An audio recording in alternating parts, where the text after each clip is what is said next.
Hey guys, Ben here and welcome back to another video on Superman and Lois Season 3. Today we're going to be doing a Q&A video with some of your guys' questions.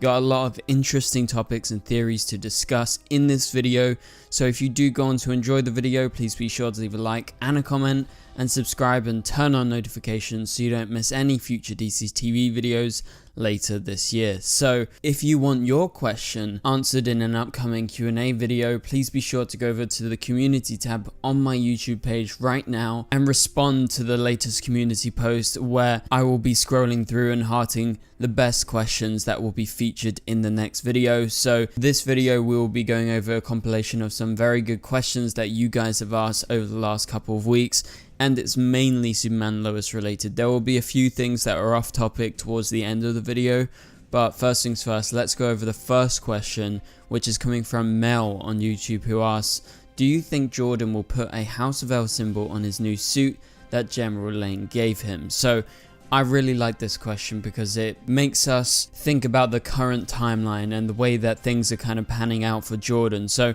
as we all know, Jordan got given that kind of prototype Superboy suit a couple of episodes ago, and we saw it for the first time in action in the last episode. So this is a very basic suit. It doesn't even look like any kind of Superman suit or Superman related suit. Its purpose is for Jordan to be incognito and unrecognizable to anyone that Jordan could potentially face out there, because obviously he ran into some troubles over the last couple of episodes with there being security cameras, and General Lane got worried about, the fact that his hair is pretty distinctive, and if anyone made the connection, they might make the connection to Superman as well. So it's best for everyone if he wears some sort of disguise. And so in terms of him putting a House of L symbol on this suit, I don't think he's going to put a House of L symbol on this suit, because it's all about being incognito, and putting the House of L symbol is basically saying, yeah, I'm linked to Superman or I'm linked to Supergirl. But I think at one point in the future, maybe in the next couple of seasons, depending on how long Superman and Lois goes on for, if we go on for a long enough time, I believe we will see Jordan in a proper Superboy suit with the House of L symbol on the costume. And that's because he just has to develop and kind of work towards that stage, because clearly as of right now, he's not trained up to the standard that he can go out and fight any criminal like Superman. And whether that's down to Superman, well, Clark actually not training him properly because he wants to hold him back.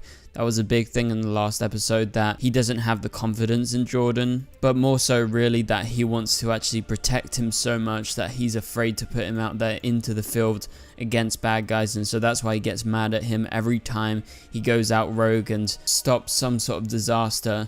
But he came to terms with that at the end of the episode. So I think we're leading down a path that is going to see Clark train Jordan properly and more frequently, hopefully building towards him becoming more like Superman. And so I think at that point, when he's fully ready and when Clark gives the go ahead, he will have a House of L symbol on his new costume, and his costume isn't going to be incognito.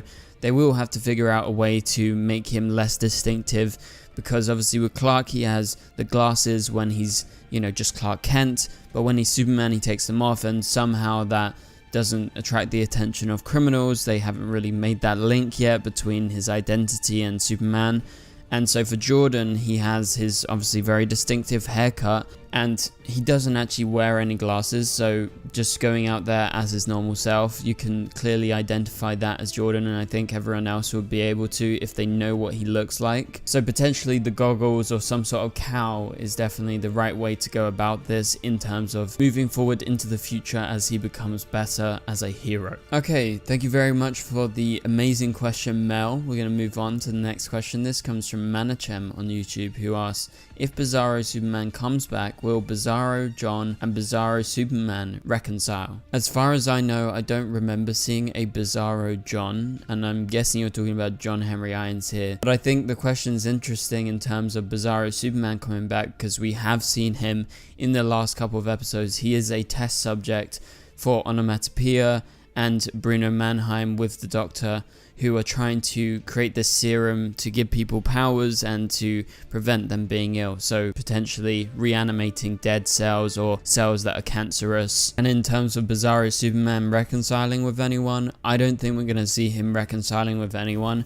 I think there is a high chance that we'll see him back alive if they totally just reanimate all of his dead cells, because as of right now, Bizarro Superman is very much so dead, and that's why he's just been there on the testing table. And quite honestly, I don't see him actually surviving. Even if he does come back to life, he's going to almost be like a zombie, I feel like, because he's properly dead and he's been dead for a long time, and also his body and his cells work differently from ours, and so I think they're going to run into some trouble.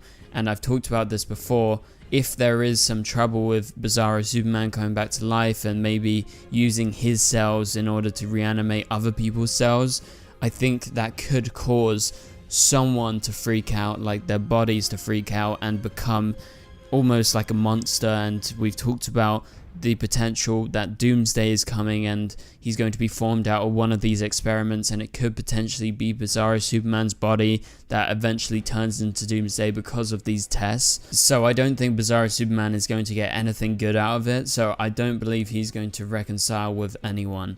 But good question. Okay, the next question comes from Stefan on YouTube, who asks, what do you think is Bruno Mannheim's overall plan? Do you think he wants to kill Superman and steal so he can take over the world? Does he really want to save Lois, as he claims he's not the bad guy, but clearly he's up to no good? So this question was asked a couple of weeks ago, so obviously they didn't watch the episode, which was the last episode that we've seen, and in that episode we saw what he was fighting for in terms of Bruno Mannheim. We know that he is married or has a strong connection to the cancer patient that has been hanging out and is kind of friends with Lois. We know that she is in fact onomatopoeia, and so I feel like that is his main driving force at the moment. Obviously, originally he did it because of the conditions that his mum found herself in and all the rest of the people within the south of Metropolis, where, you know, the water was infected and everything. That was explained a couple of episodes ago.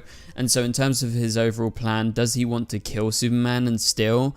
Potentially to knock them out of the way if they become too much of a nuisance. He's made that pretty clear in the last couple of episodes that he doesn't believe that he is a bad guy, but if he has to do it, he will take them out in order to stop them from stopping his plans.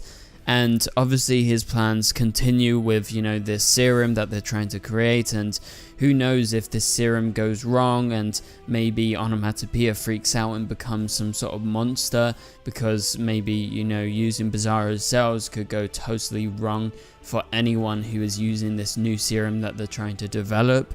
So I think right now that's his plan. He's just trying to create the perfect serum in order to help certain people. Obviously he's not going to be able to mass produce it, but maybe that's his larger plan over the next couple of years, to mass produce this serum and give it to everyone that has cancer or is ill, and everyone will see him in a different light after that, because he could potentially heal the world of people that are sick.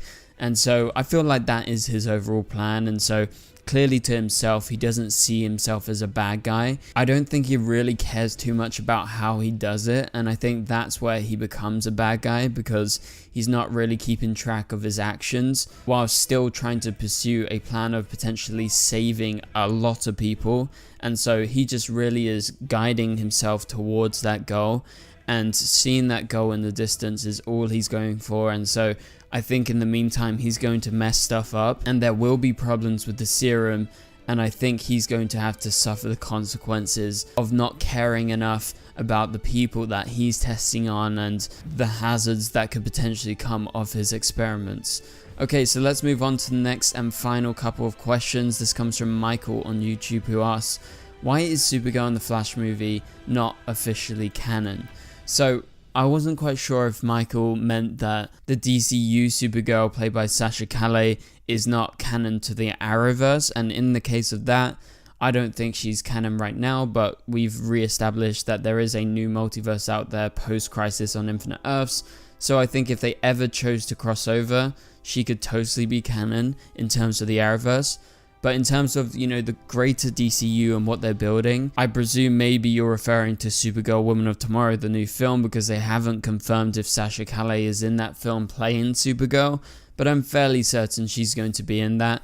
And they are trying to build this new DCU with the Flash film according to what we've heard from trailers and different bits and pieces. But I remain fairly confident that she's going to still be canon in the future, despite there being, you know, big consequences of Flashpoint, and that is the story that the Flash film is based on.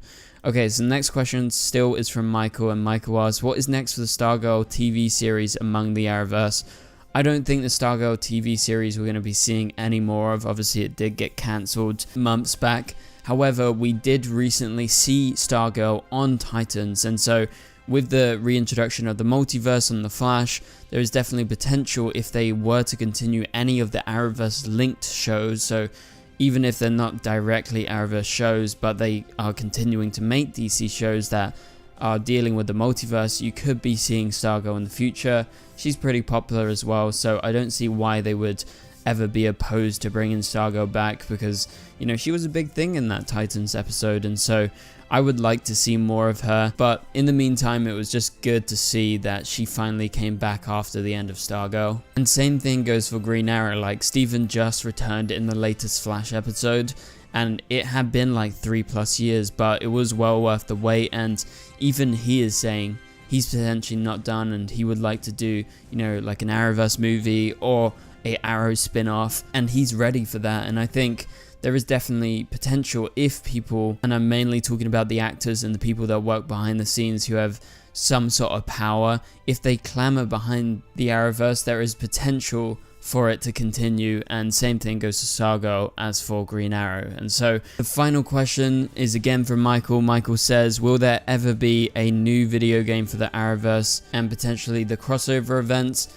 I don't think there is going to be a video game specifically to do with crossover events, but I think there could be an Arrowverse game. I know previously there's been some fan-made Arrowverse games with like The Flash and everything, but if there is interest by companies that create games, I think it would work. Like, we even saw Dreamer, obviously it's just a skin on Fortnite, but she was in Fortnite and that's a video game, so why couldn't we have a Arrowverse video game at one point? That would be amazing, and I think every Arrowverse fan would be down for it. I certainly for one would like to play that game. But for now, that pretty much does it for this video, guys. Once again, if you want to be featured in my next Q&A video, please be sure to go to the community tab right now and send in some Q&A questions, whether it's theories or just topics that you want me to cover. I'll be sure to answer them in a future video. But for now, leave a like and leave a comment if you enjoyed the video. It really helps out the channel.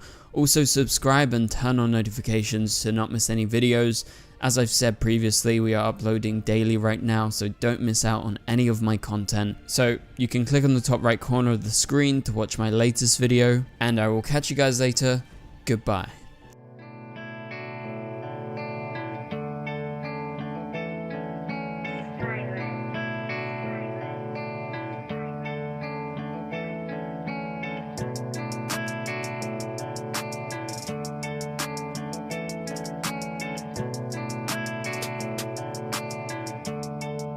I see red.